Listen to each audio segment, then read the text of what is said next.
What's up, college football fans and Mean Green fans? Snowy Valenta here once again with the Mean Green Show. And today I am joined by Miles, the one and only North Texas Sports Network.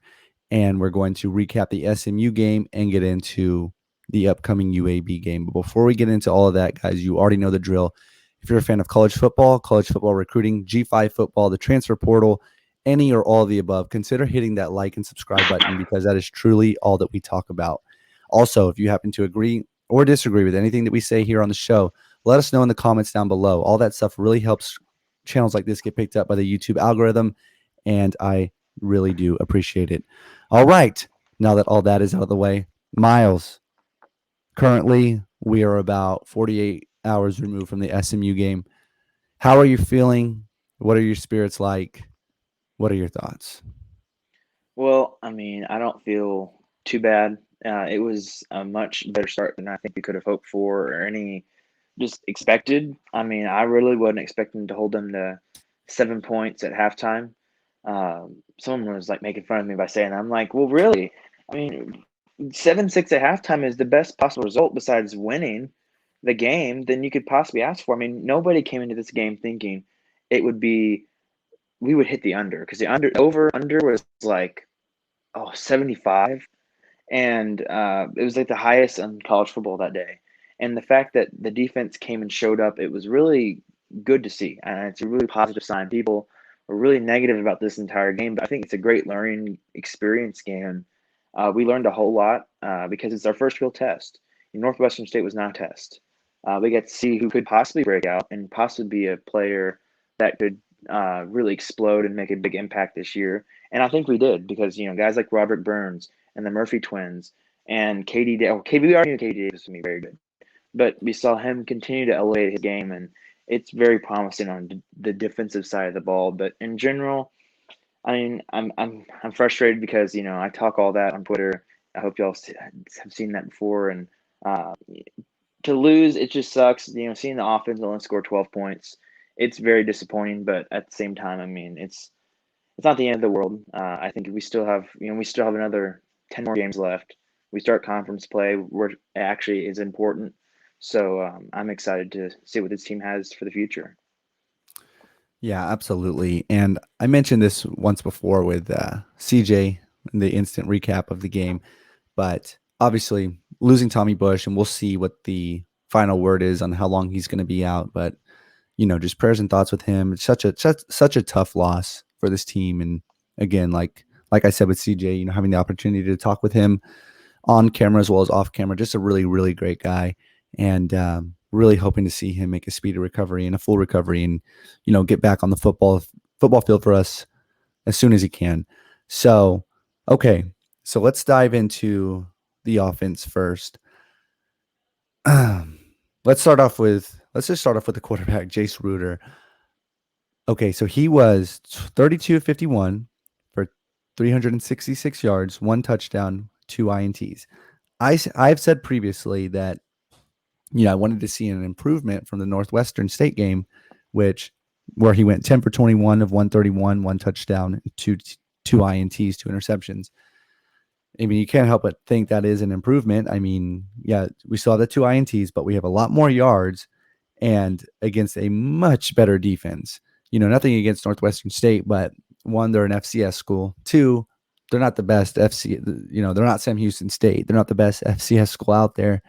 So I think he played a lot better personally, and showed again that he's willing to let the ball rip. I mean, he only rushed for um 15 yards, which I mean, I kind of like having a mobile quarterback who's trying to pass first personally. But what are your thoughts on Reuter and his game? I mean, I think it was definitely better than last game. It was just very shaky to start the week or start the game last year or last start the game last week. But I mean, he looked like he improved, and I give credit to the wide receivers. I mean, Shorter and Burns really created separation against a good SMU secondary. That's probably their weakness on defense, but still, I mean, hitting the guys wide open, guys making plays. Rude didn't look uncomfortable when he was in the pocket when he was making passes. I think that he could definitely work on some stuff um, when it comes to just the accuracy standpoint. The two interceptions, I mean, one was just completely uncalled for. It was like just a mental error. It looked like, and the other one was just a tough one. But Are you talking about I the one thought that he, was uncalled for? Was that the one to Pirtle? yeah, Yeah, yeah, I get that one. The other one, sorry to interrupt you. I don't know who the linebacker was that made that play.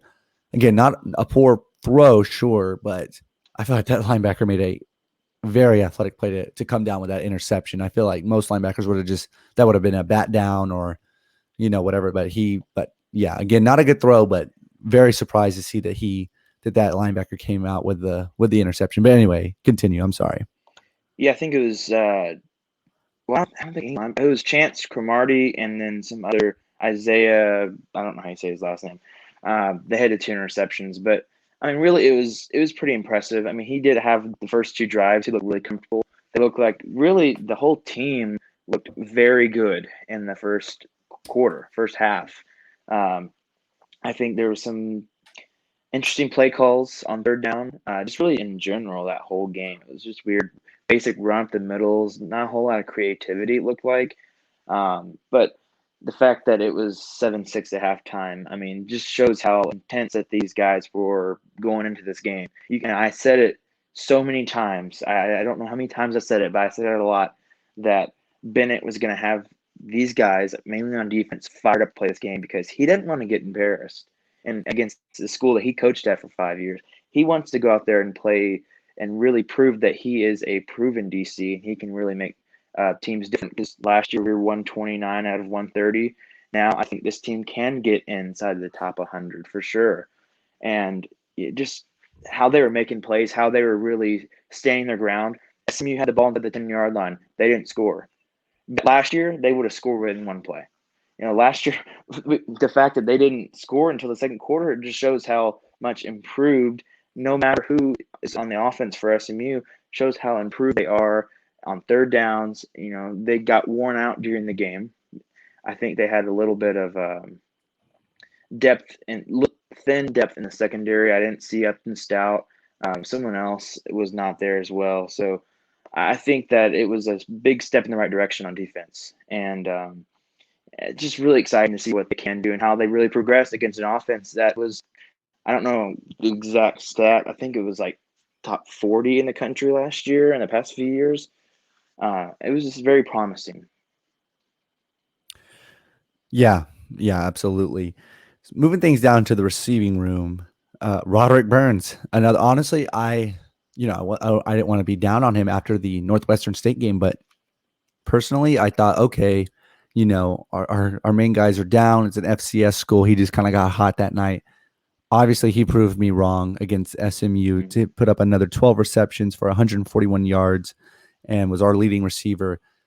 This guy's not joking around. I mean, Burns is for real. He's the real deal, and really excited to see this walk-on guy, come step up to such a big role, and just kind of seems like I don't know if he'll sustain being wide receiver one, if you will, but just seeing the production he put out against SMU, that was really reassuring to me. Just you know, a lot of excitement there. But anyway, so Burns again, 12 receptions for 141 yards. Shorter, it was great to see him back in action doing his thing with 6 receptions for 107 yards.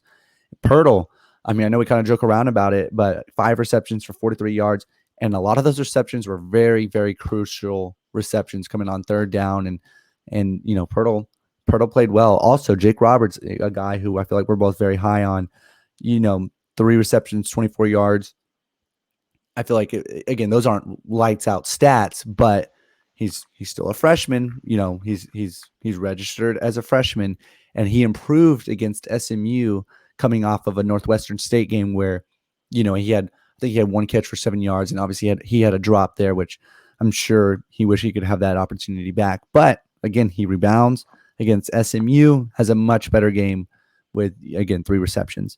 But a lot of excitement there. Obviously, Bush had his one for 22, and just obviously just a very unfortunate injury. Mm-hmm.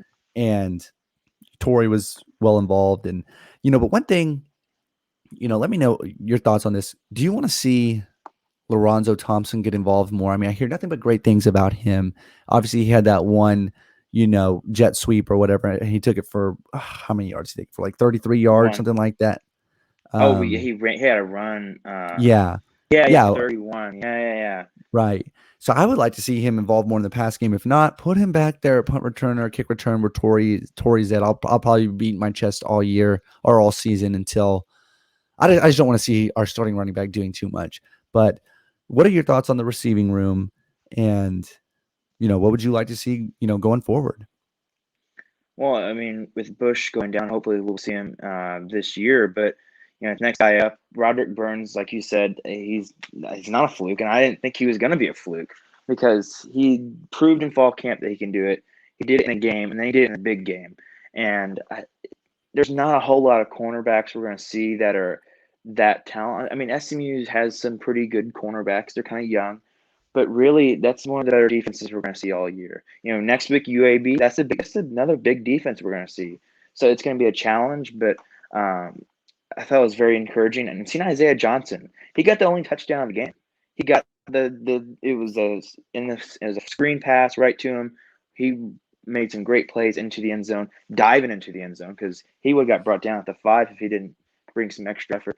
That's really promising. I mean, really, all the and it's not really receivers, but running backs get into action and getting Isaiah Johnson more into this is going to be a huge part with mainly with Torrey went down.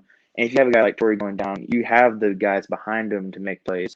But it's really exciting to see these guys play very well. And I know the SMU secondary is a little bit younger and a little bit weaker on their defensive side, but Shorter looked like he was back to his old self, making great plays, 107 yards, like you said. Um, I just think getting those third down conversions, we were 0 for 10 on third down in the first half. Now, that's unacceptable. That really is. But it's signs of progress, and I think we just get the chemistry together with the quarterbacks and everybody else, and I think we're set for a really good season on offensively and the receiver position. But I hope to see Bush back. I hope to see a little bit more of Alonzo Thompson. I know he was kind of like that split with Burns at slot, kind of like that. Um, I guess they're going to try to utilize him a little bit more in the next few weeks, but really just a very bright position on this team, and there's so many young guys below them that can also step up, and maybe I think we'll see Deontay Simpson in the next few weeks. So that's even another addition to this really star-studded position group. Absolutely. Absolutely. And kind of moving things to the other side of the ball from the defensive side. My God, man. I mean, yeah, I know SMU scored 35 points and covered and all that stuff, but I mean, the defense can only hold for so long before. I mean, they're going to get some big plays. I mean, I don't think that's a knock on the defense. That's just if you're going to, the offense is going to keep coming out, then eventually they're going to make some plays. But regardless of the score, I feel like our defense, excuse me, played phenomenal. I mean, just wreaked havoc on a high powered offense of SMU. And I mean, Mordecai, he scares the crap out of me. I mean, just every time he takes a snap, I'm like, this could be a touchdown. When he's back there and he's reading the field, I'm just like, man, this is a dynamite play. It could be at any moment. And I know SMU had that one drop touchdown. I forgot who dropped it, but Danny Gray, Danny wow, Gray. he was wide open. There Yeah. was nobody So within like yeah, 20 yards of him. that should have been a touchdown, but it wasn't. So whatever. But anyway, even if it was though, I mean they were just playing. They were just wrecking them for the longest time of just causing havoc and just being very disruptive, and that was really really beneficial. I believe anyway to see that and just seeing, and again from such a high powered offense as SMU, and we'll get into UAB in a second. I don't want to dive into that just quite yet, but I think SMU, probably one of the better offenses that we'll see this year. I think. I mean, no, I'm not saying they're going to be the best, but just one of the better ones. Of course, I mean, I feel like they did have somewhat of an off night, but also mixed with their off night, I feel like we played really, really well, and just a lot of reasons to feel good moving forward. You know, off of that defensive performance. What are your thoughts on the defense? Well, I mean, the defensive line was definitely the more, first of all, deeper group. They made more plays, or not made more plays, but they really impacted the rest of this game. I saw the SMU grades for the offensive line. They were not very good. We made seniors and super seniors and all of that look really just not very good. They had some all conference players that were getting eaten up by Noville and Grayson Murphy and Gabriel and Caleb Colvin. I think he forced a fumble, and then I forgot. I think it was Jordan Brown picked it up. It was the rotation, and now there wasn't a whole lot of rotation in general because it looked like they didn't have a whole lot of depth in the secondary because I think only Whitlock, uh, Gaddy, Sanders, and shoot, who does it have right here? John Davis were the only four people that were really playing at cornerback or at defensive backs. Um, but it was just they put so much pressure on him. They made Mordecai, when he held on to the ball too long, they made him throw it and into bad coverage. They had the interception. John Davis had the interception. I forget who else. Oh, Noville. They Yeah. Murphy hits Mordecai on the side, and he just gets leveled, throws the ball. Noville picks it up. It looked like it was in slow motion, but it was a great interception. That was just so many positives coming out of that, and the fact that we forced 8 turnovers in 2 games compared to last year's 9 turnovers in 10 games, it's night and day. And you can argue, we get 35 points, all that stuff, but I'm gonna keep on bringing it up. I don't care. It was 7-6 at halftime. We held an offense to 7 points at halftime. That in the previous 2 years scored 31 and 24 on us in the first half. Even if it's a different quarterback, guys like Kevin Wood and Michael Sanders making big plays. It just shows how much they've progressed since last year.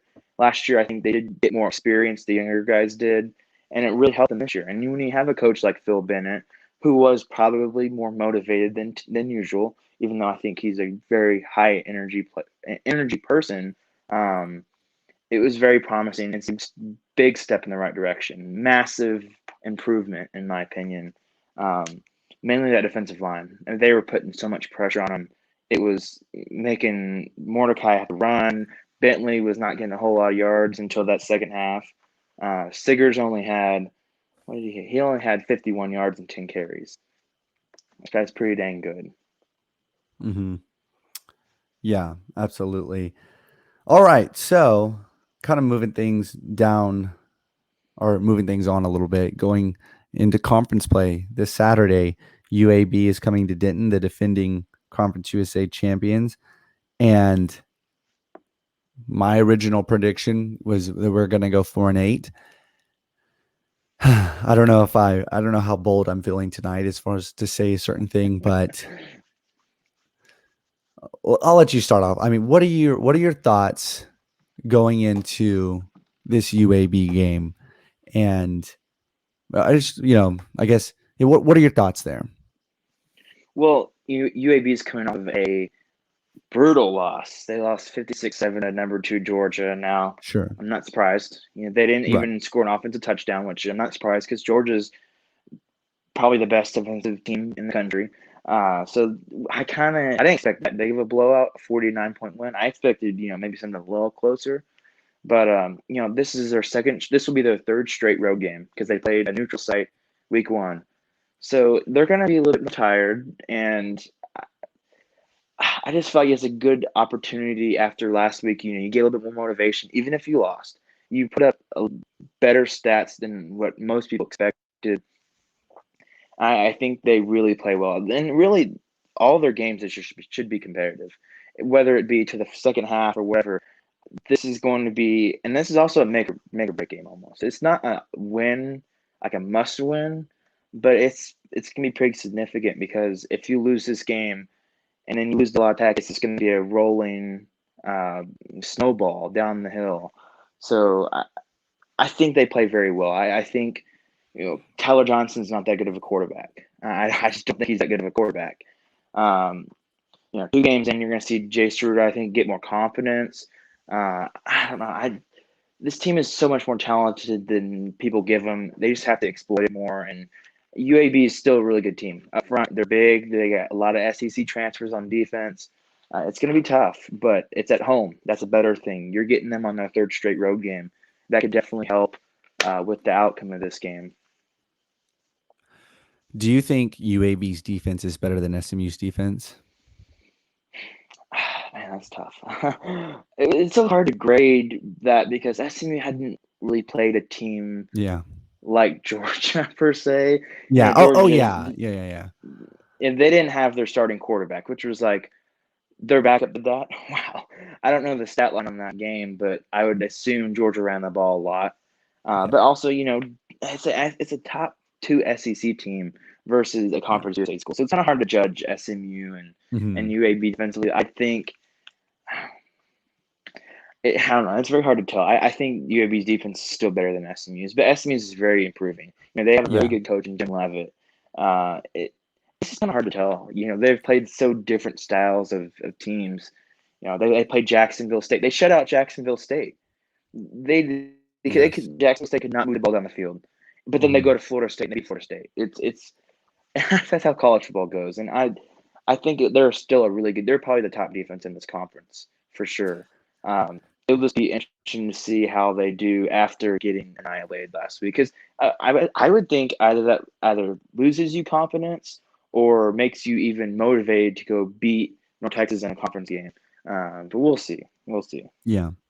Absolutely. And I'm really not even too interested in the Georgia game just because it is what it is. As far as Georgia, you know, derailing UAB, I think it's pretty fair to say Georgia could do that to almost any Conference USA team. I Mhm. mean, just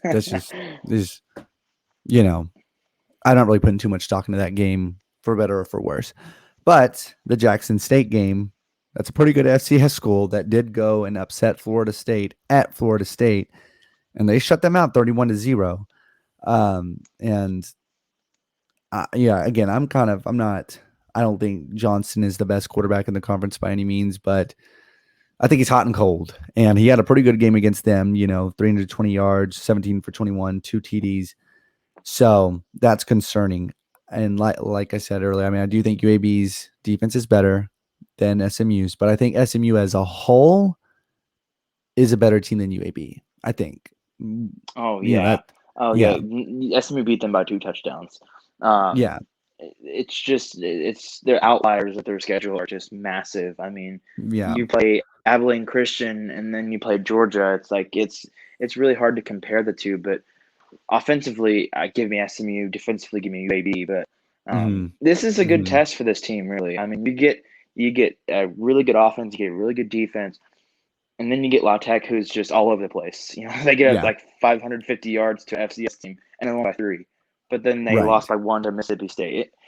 That's how Conference USA is, first of all. So it's kind of hard to Mhm. base teams how they play in out of conference. But I expect this to be a really good game. And if people aren't Yeah. going to come to the game because of last week, that's ridiculous. People were saying, I'm done with the year. I'm done with it. I'm like, really? Come on. Uh, Oh yeah. I just don't think you like should be last done year, yet. Yeah. last year I would understand. 65-35. You get 65 points at your house. That's really bad. And last Mhm. year, cause for concern was high. I would agree, but there's just a massive change from what we've Mhm. seen in the past 2 years defensively. That gives me a lot more hope than I originally thought. And I mean, I knew these guys were gonna be much improved. You just couldn't get worse. First of all, you can't. But now you get another test, but this time it counts. This is a big game because it counts towards your conference record. SMU just counts because for the rivalry stuff. But I'm excited. It should be a really, really good game. I wish it was. Well, it's on Stadium, not ESPN Plus, so that's a good thing. Yeah. Absolutely. So, okay. I just I don't really believe in hocus pocus luck or whatever, but it just does seem like whenever we doubt UNT, they tend to do better.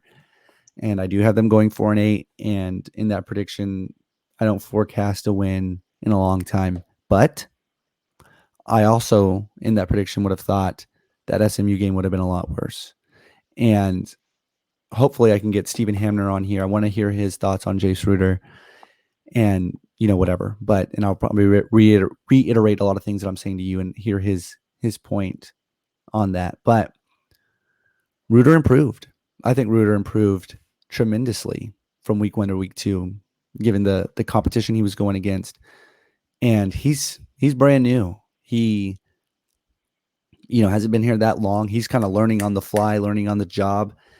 And, with anything, whether it be take football out of it, I mean, whether it's a new job, you're going to be better your second attempt, your third attempt, your fourth attempt at doing something, whatever that is. If it's waiting tables, if that's, directing traffic, if whatever the case is, teaching, coaching, whatever, you're going to get better through repetition.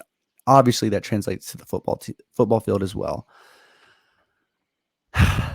Miles, I think we're going to win this game. I Oh my think we're going to goodness beat. sakes. I think we're going to beat UAB. I don't know why I think that, and God help me. I mean, I'm setting myself for a very, very, very large fall, but I don't know, man. I feel like our defense is just gonna. If our defense can play as well as it did against UAB, and our offense can execute better in the red zone, if they can clean that up, and quoting Seth Luttrell at the end of the day, but at the end of the day, if we can get that done, I think we can upset the conference champs. And that, again, that's not in my original prediction of us going 4-8. That would totally derail that. But I'm really excited for this game. I hope we get Torrey back. Lord willing, we get Bush back. If not, though, I mean, I think we could still pull it off without Bush, assuming Burns can keep up what he's doing and Shorter's good. Maybe Simpson's back. Again, I want to see Lorenzo Thompson get more involved. And hey, Pirtle's here for one more year. Keep hitting Pirtle. Get Jake Roberts involved. I think that maybe, just maybe, because they're coming out, this is their third road game, we can pull this off and see quite possibly the best game Reuter's had. And if I'm wrong, then, well, I'm going to look like an idiot. But I feel a little bit too optimistic about this game for some reason, but we'll see. I mean, UAB again, that's if we were to beat UAB, hypothetically, You I already mean, it'd run be the hard. table in the West. You already run it. You have the lead in the West. Then you have to beat Louisiana Tech. If you beat Louisiana Tech, you're almost in the clear for the West. But that's a lot of what ifs. And we're 14.5-point underdogs at home. Mhm. I think that's disrespectful, first of all. Yeah. 14.5-point underdogs at home, and Is it SMU's 21 on the disrespectful though? I mean, road. they're the champs. Yeah, We didn't do well. but I mean, I whatever. don't But care. yeah, You usually don't see spreads like that for home games. I mean, unless yeah, you're really bad. Like, I think UNLV is like a 32.5-point underdog to Iowa State, but that's UNLV is really bad. I'm not comparing us to UNLV, but I just think it's just it's disrespectful, kind of. I mean, we're at home.